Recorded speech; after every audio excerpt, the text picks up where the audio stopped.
পুরোটা টিএমসি ভেবে দেখিয়েছে তো, অনেক নেতারাই অনেকভাবে জেলে ঢুকেছেন, সেটা তো তাদের দোষের জন্য তারা শাস্তি পাচ্ছেন। এই নিয়ে কাকুলিদি তো বলেননি, বা কাকুলিদি আমাদের কাছে অন্তত কোনো দোষের ভাগী নয়। দুর্নীতি যদি লোকে করে তো এনার কি দোষ? এনার যেটা এনার ঠিকই জিতে যাবে, আমরা আছি তো। হ্যাঁ, কারণ যারা বিজেপির এখানে কর্মীরা আছে তারাই সোশ্যাল মিডিয়ায় বলেছে যে একজন মাফিয়াকে প্রার্থী করা হয়েছে। 1000-এ তো হচ্ছে না সরকারের যা জিনিসপত্রের দাম। এখন যারা বুঝবে তারা অবশ্যই পিছিয়ে রাখতে পারে, এ বোঝাবার কাউকে দরকার পড়ে না। যদি কেউ সন্দেশখালী নিয়ে দিদিকে পিছিয়ে দেন, এটা ভুল বলবো, কারণ দিদির ভালো দিকগুলো তো দেখতে হবে। হাড্ডাহাড্ডি লড়াই হতে পারে, না হওয়ার কোনো সম্ভাবনা নেই। কিন্তু কেন্দ্র নির্বাচন এগিয়ে আসছে, মনে হচ্ছে কাকলি ঘোষ কতটা এগিয়ে আছেন বা জিততে পারবেন? অবশ্যই ইনি এগিয়ে আছেন এবং জিততে পারবেন, কারণ আমি নিজে কেন, আমাদের গ্রামবাসীরা প্রত্যেক উপকার পেয়েছি। আমাদের এখানে যিনি মেম্বার আপাতত শ্রী প্রহ্লাদ কুণ্ডু মহাশয় স্যার, যাকে আমি স্যার বলি, উনি আমার অনেক উপকার করেছেন, এখনও করে যাচ্ছেন। ওনার ডাকে আমি সাড়া দিই। এবং দীপকদা আছেন, অপর্ণাদি আছেন, এবং আমাদের শ্রদ্ধা যিনি দিদি দাঁড়িয়েছেন ডক্টর কাকলি ঘোষ দস্তিদার মহাশয়া, আমি আশা রাখি উনি জয়ী হবেন, কারণ ওনার দান অনেক আছে। শুধু আমি না, এই গ্রাম বাংলার প্রত্যেকটি মানুষ ওনার দ্বারা উপকৃত হয়েছেন। আশাবাদী আমি, উনি চতুর্থবারও আমাদের সবার ভোট দিয়ে আমরা তাকে জয়ী করবই। কাকলি ঘোষ যে কাজ করেছেন সাংসদ হয়, সেই কাজে কি আপনারা খুশি? অবশ্যই আমরা খুশি, খুশি না হলে এমন কাজ করেননি বা আগামী দিনে যদি নির্বাচিত হয়ে আসেন তাহলে কাজ করবেন, এরকম কোনো দাবি রয়েছে তার প্রতি? না, ওনার কাছে কোনো দাবি নেই, কারণ আমরা যখন যে দাবি আমাদের ব্লকের সদস্য বা মেম্বারকে জানিয়েছি, আমরা তো কাকলিদি অবধি পৌঁছাতে পারি না, কিন্তু আমরা সে উপকার পেয়েছি। আশা রাখছি কাকলিদি আমাদের কিছু বলার অপেক্ষা রাখবেন না, কোনো দাবি থাকবে না। যখন যা প্রয়োজন হবে ওনাকে জানালে উনি আশা করি আমাদের সেটা পূর্ণ করবেন। এই যে রাজ্যে দুর্নীতি হয়েছে বলে একটা বিজেপি অভিযোগ করছে এবং অনেক নেতামন্ত্রী জেলে আছেন, এটা কাকলি ঘোষ দস্তিদারকে অনেকটা পিছিয়ে দেবে না? কারণ এই হাবড়া বিধানসভার যিনি বিধায়ক ছিলেন তিনি বর্তমানে জেলে রয়েছেন। দেখুন, সেটা যদি আমরা পুরোটা টিএমসি ভেবে দেখিয়েছে তো, অনেক নেতারাই অনেকভাবে জেলে ঢুকেছেন, সেটা তো তাদের দোষের জন্য তারা শাস্তি পাচ্ছেন। এই নিয়ে কাকুলিদি তো বলেননি, বা কাকুলিদি আমাদের কাছে অন্তত কোনো দোষের ভাগী নয়। উনি কোনো দোষ করেননি, যেটা করেছেন মানুষ হিসাবে। এরকম অনেক পার্টি আছে, তাদের ভেতরে অনেকেই দোষ করেছেন, তাই বলেই না সেই পার্টি পুরোটাই তারা দোষ করছেন। এখানে বিজেপি প্রার্থী হচ্ছেন স্বপন মজুমদার, তার সঙ্গে কাকলি ঘোষ দস্তিদারের লড়াই মূলত, সেখানে কতটা হাড্ডাহাড্ডি লড়াই হতে পারে বলে মনে হয়? দেখুন, যদি মানুষ হিসেবে এবং কাজ হিসেবে মহিলা থেকে বিশেষ করে মহিলারা যে উপকার পেয়েছি আমরা মমতা দিদির ইয়েতে সহানুভূতিতে এবং কাকুলিদির সহানুভূতিতে, তাতে হাড্ডাহাড্ডি লড়াই হতে পারে, কিন্তু আমার তো মনে হয় লড়াই ছাড়াই দিদি এগিয়ে যাবেন, আমাদের কাকুলিদি আর কি। রাজ্যে কে বেশি আসন পেতে পারে? অবশ্যই টিএমসি, অবশ্যই মমতা দি। দেশের ক্ষেত্রে কি হতে পারে? আবার কি নরেন্দ্র মোদী সরকার আসবে? কোনো জানা নেই, তবে আশা রাখবো যে আমাদের দিদি যাতে এগিয়ে যান। যে রামনবমী মিছিল হচ্ছে, রাম মন্দির উদ্বোধন হয়েছে, এটা কোনো প্রভাব পড়বে বলে মনে হয়?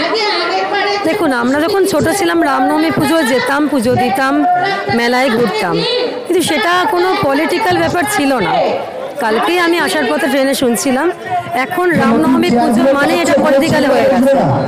এরকম আমার মনে হয় না যে এইসব রামনবমীটাকে বিজেপি প্রার্থীরা পলিটিক্যাল নিয়ে গিয়ে, রাম আমাদের সবার দেবতা, এটা বিজেপি বলে আলাদা করে এখন দেখতে পাচ্ছি। আমরা যখন শৈশবে ছিলাম রাম রামই ছিল, রাবণ রাবণই ছিল, এটা কোনো বিজেপি বা টিএমসির ব্যাপার ছিল না। অতএব এই মিছিলটা আমার কাছে অন্তত শুধুমাত্র রামই, বিজেপি মিছিল বলে আমি ভাবতে পারছি না। সন্দেশখালী যে বিষয়টা হয়েছে, নারী নির্যাতন হয়েছে বলে অভিযোগ, সন্দেশখালী এই উত্তর চব্বিশ পরগনা জেলার মধ্যে, সেক্ষেত্রে সন্দেশখালীর বিষয়টা কাকলি ঘোষ দস্তিদারকে পিছিয়ে রাখবে না?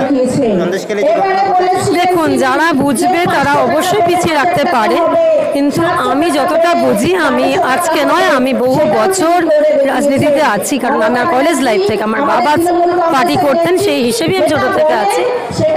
এটা নিয়ে বোঝাবার কাউকে দরকার পড়ে না। যদি কেউ সন্দেশখালী নিয়ে দিদিকে পিছিয়ে দেন, এটা ভুল বলবো, কারণ দিদির ভালো দিকগুলো তো দেখতে হবে। সন্দেশখালী বলে নয়, এরকম অনেক জায়গায় হতে পারে, বিজেপি থেকেও এরকম অনেক জায়গায় আছে যেগুলো নিয়ে এখনও উত্তেজনা সৃষ্টি হয়েছে।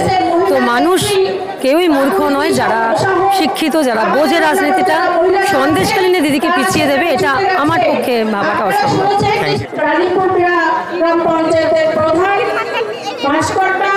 লক্ষ্মীর ভান্ডার পাচ্ছেন?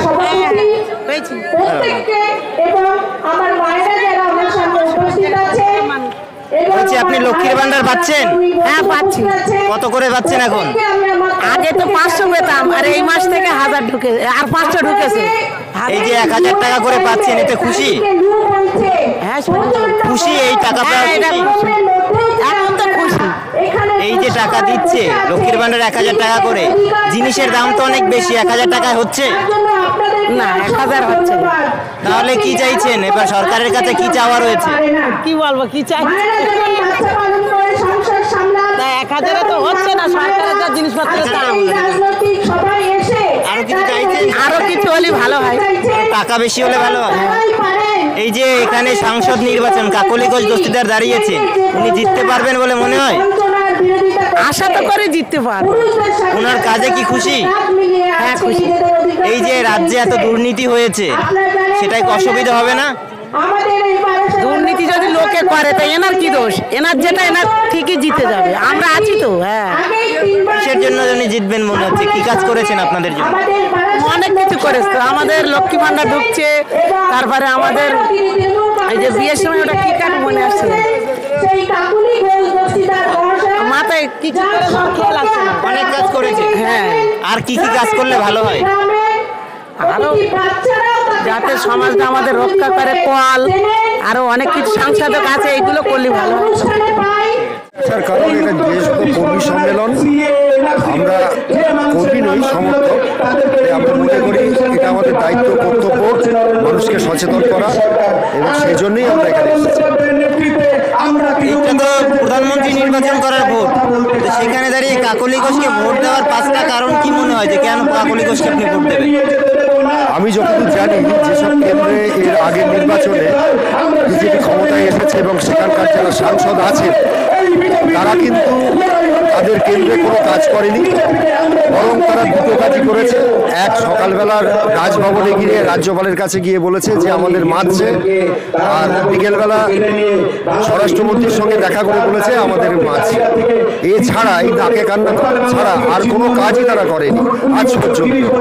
এবং কেন্দ্রীয় সরকার যখন এখানে এসেছে, তাদের প্রকল্পগুলো ঠিক মতো রূপায়ণ হচ্ছে কিনা জানার জন্য আমরা লক্ষ্য করেছি সেই সব বিজেপি সাংসদরা তাদের কেন্দ্রে নিয়ে গেছে, এবং তারা তো সেখানে কাজ করেনি, এবং রাজ্য সরকারের যে প্রকল্পগুলো আছে সেগুলো সঠিকভাবে রূপায়ণ করার কাকলি ঘোষ এলাকায় কাজ করেছে? আপনাদের এই যে লোকসভা কেন্দ্র রয়েছে 7টা বিধানসভা, এই এলাকায় কাজ করেছে কাকলি? হ্যাঁ, অবশ্যই প্রচুর কাজ করেছে।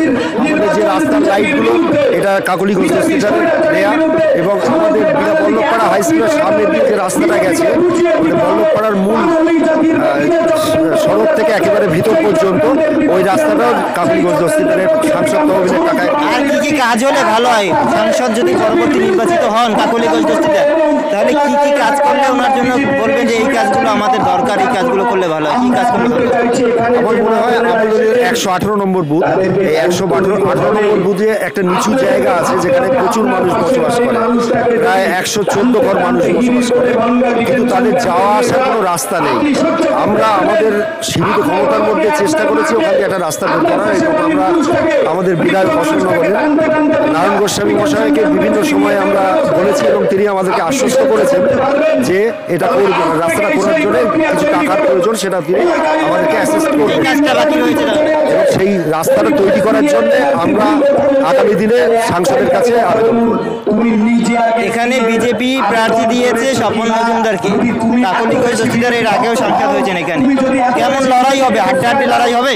কোনো চান্স নেই, কারণ যারা বিজেপির এখানে কর্মীরা আছে তারাই সোশ্যাল মিডিয়ায় বলেছে যে একজন মাফিয়াকে প্রার্থী করা হয়েছে, এবং স্বপন মজুমদার কেউ চেনে না তাকে।